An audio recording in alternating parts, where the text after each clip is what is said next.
Crash safety is incredibly important. More than 1 million Australians buy cars each year, and most people get their safety information from the Australasian New Car Assessment Program, or ANCAP. So we've gone behind the scenes at Crash Lab here in Sydney, where ANCAP is set to examine the new Kia Picanto.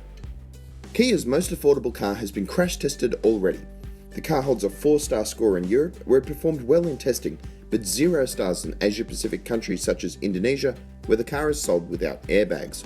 Australia's ANCAP system currently holds a 5-star rating for the Picanto, but the safety body was not happy with major structural differences in the results between European and Asian crash tests for what is fundamentally the same car.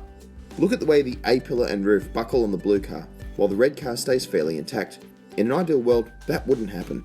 So ANCAP decided to conduct a safety audit of the Picanto's performance to make sure Australian models measure up. They secretly bought a local example of the car, then invited representatives from Kia and the media to watch a frontal offset crash at 64 kilometres an hour.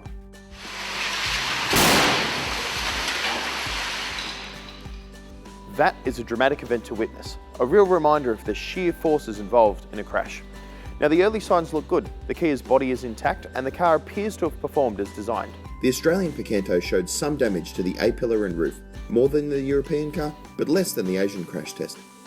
Closer inspection of the Australian model revealed a higher risk of injury to drivers than previously thought.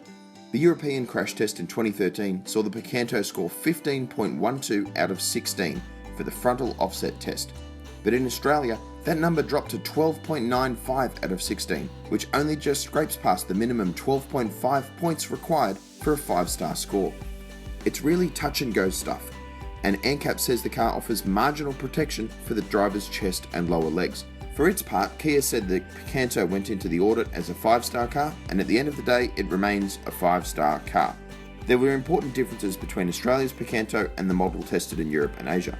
Our cars are right-hand drive, and they're only available with a larger 1.25 litre engine and 4-speed automatic transmission that were not fitted to the Picantos tested overseas.